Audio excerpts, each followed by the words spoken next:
This is the WJTS News. In the news tonight, COVID-19 Hot Spot in Dubois County, pandemic cancellations. Also, Kurt Guxal will be in with sports. All this and more coming up on WJTS TV News.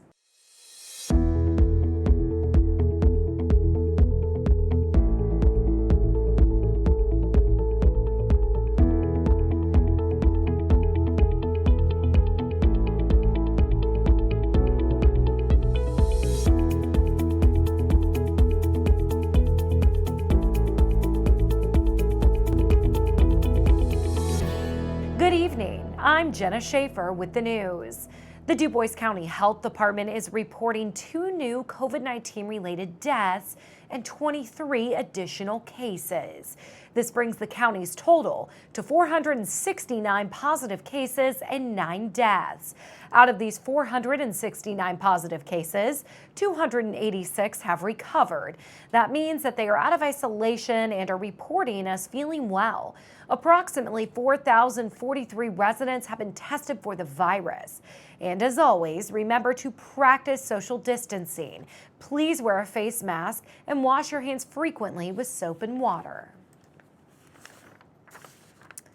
Indiana's COVID-19 numbers have been updated. Now, as of Wednesday afternoon, the Indiana State Department of Health is reporting 2,666 deaths, 58,673 positive cases, and 654,413 individuals have been tested for the virus. Now, here are the numbers for our viewing area. Starting off in Dubois with 469 cases and 9 deaths. Pike, 21 cases. Spencer, 95 cases, 1 death. Perry, 168 cases, 12 deaths. Martin, 36 cases.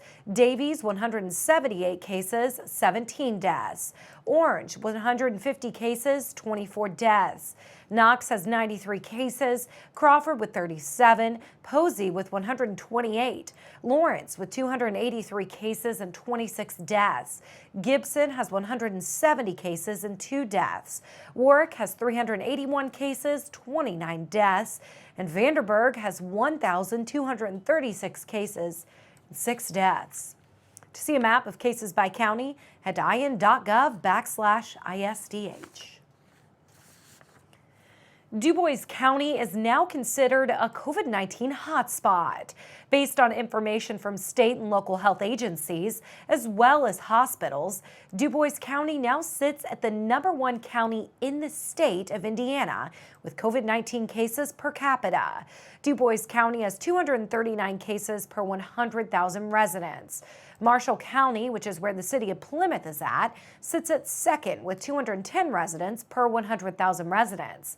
It was announced this morning on Wednesday that there are 23 new positive cases of COVID-19 in Dubois County, as well as 2 new related deaths in Dubois County as well. This brings the county's total to 469 positive cases, and 286 of those have recovered. Now, approximately 4,043 residents have been tested. Dubois County Health Officer Dr. Ted Wafflert says that he can't stress enough for everyone to wear a mask when you're around others, practice social distancing, and wash your hands frequently. Northeast Dubois students will be wearing face masks when headed back to school. The Northeast Dubois School Board met last night on Tuesday to discuss a number of issues, but a hot topic was whether or not students and staff should be required to wear face coverings when social distancing cannot be done, such as on buses, during passing periods, and so on. The board eventually passed the policy, but not without reluctance. Board member Kelly Canese says he doesn't know what to believe anymore, and several teachers shared worries about what effects masks can have on students. Ultimately, staff and students will have to wear masks on the bus, when walking around the schools, in places like bathrooms and locker rooms, as well as classrooms if the teacher requires them. A full description of the policy will eventually be available on the corporation's website, nedubois.k12.in.us. The Greater Jasper Consolidated School Board is releasing more information about an online option for the 2020-2021 academic year. The COVID-19 Online Academy will be offered through a partnership with Edmentum's EdOptions Academy. This program will not be structured in the same way that e-learning was in the spring of 2020. Teachers that students will interact with is not a Greater Jasper school teacher. However, the students will remain Greater Jasper students. Students will attend school virtually through a digital dashboard and can talk with EdOptions Academy certified teachers between 8 a.m. and 5 p.m. Elementary school students should plan on spending 3 to 5 hours a day. Middle and high school students should spend an average of 5 to 6 hours a day on the curriculum. The school will also issue devices to students, and fees will align with the associated grade level or course fees for in-person instruction. To see what courses your student will be enrolled in and for registration information, visit gjcs.k12.in.us. Students will be getting PPE and hand sanitizer when they head back to school this fall. The Indiana Department of Education is working with Hoosier schools and businesses to give personal protective equipment supplies to K-12 teachers and students, making 3 million reusable face masks available for students to use during the school year. Ultimately, the use of face masks in school is a local decision, but the state government says that they are committed to helping schools get supplies to safely reopen. Participating public charter, and private schools across the state will receive a no-cost PPE bundle that includes reusable antibacterial cloth face masks for students, 500 standard-sized disposable face masks, 100 2- or 4-ounce bottles of hand sanitizer, and 10 one-gallon jugs of hand sanitizer. Supplies will be shipped in order of when schools start, helping to ensure Indiana schools have the resources needed to return to the classroom. Also, the Indiana PPE Directory, which replaces the Indiana Small Business PPE Marketplace, is now live. The directory helps small businesses and nonprofits in Indiana get PPE by listing Indiana companies that make PPE items such as face masks, face shields, gloves, eye protection, hand sanitizer, and disinfectant. From the directory, users can find what they need and place orders for PPE directly with each provider.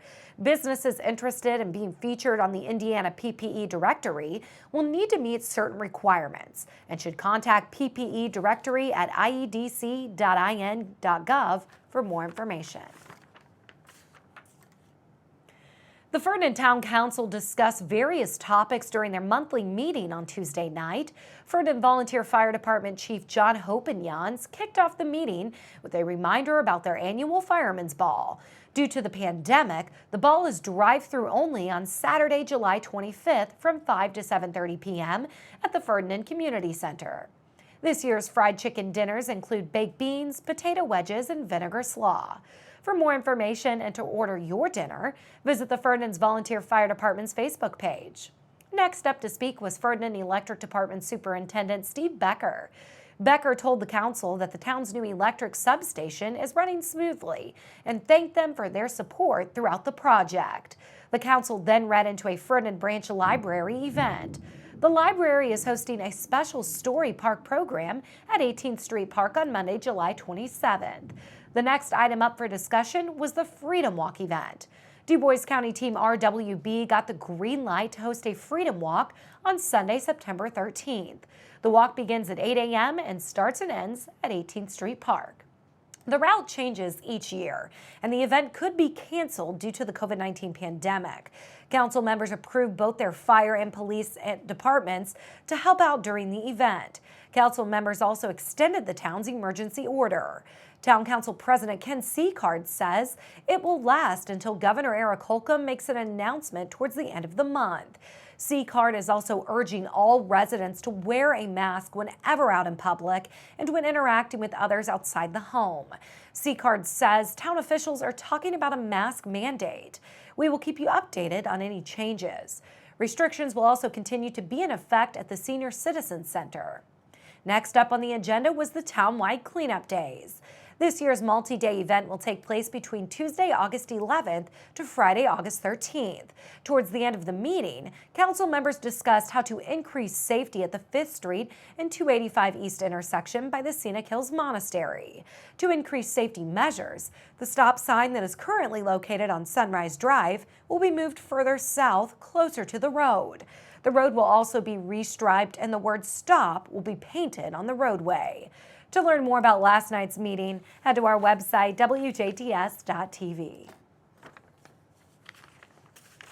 The 2020 Pike County 4-H Fair Livestock Auction is going virtual this year. The auction will open for bidding Friday, July 17th at 8 a.m. and will close Thursday, July 23rd at 3 p.m. Here's how the Pike County 4-H online livestock auction will work. First, you have to contact the Pike County Extension Office by calling 812-354-6838 or email clark428@purdue.edu to sign up for auction. Then you will receive an email from the Fair Entry website where the auction will take place. Then you have to create a user account for Fair Entry, then sign into auction and select 2020 Pike County Fair. There you can view the exhibitors' photos, awards, and more. From there you can enter or add to your bid. Make sure you keep logging in during auction duration to check on bid amounts. Finally, at the conclusion of the auction, the highest bid will be accepted and invoices will be created. If you are a successful bidder, you will receive your invoice in the mail. You will need to return the invoice with a check for the invoiced amount. All checks must be made payable to Pike County 4-H Livestock. If anyone has any questions, call 812-354-6838.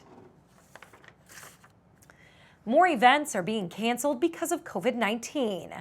The Celestine Community Club has decided to cancel their first 6 Wednesday night shooting matches of 2020. These shooting matches were supposed to happen August 26th through September 30th. Now the first shoot for 2020 will be October 7th.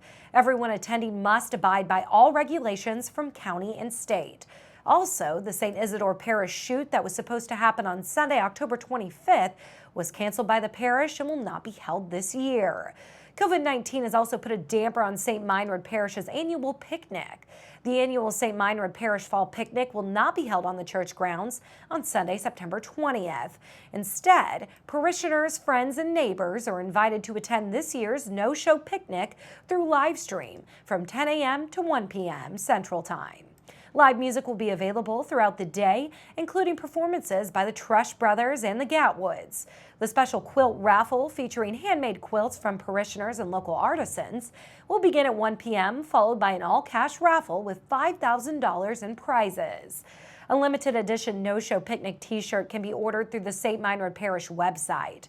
Parishioners, friends, and neighbors of St. Meinrad Parish are asked to support this annual celebration. St. Meinrad Parish will continue to follow local public health department regulations and CDC guidelines for the health and safety of the limited volunteers and picnic day guests accessing the drive-thru. The greatest spectacle in racing is getting even smaller. The 104th running of the Indianapolis 500 will now run with a 25% capacity. All race fans will also be required to wear a face mask. The Indianapolis Motor Speedway will reassign seats to maintain social distancing, distribute hand sanitizer, and administer temperature checks upon entry. Concession stands will be limited to mostly prepackaged foods. To help limit crowd size, the Motor Speedway is also ending ticket sales on Friday, July 24th. And we'll take a look at your weather forecast when we come back on 18 WJTS.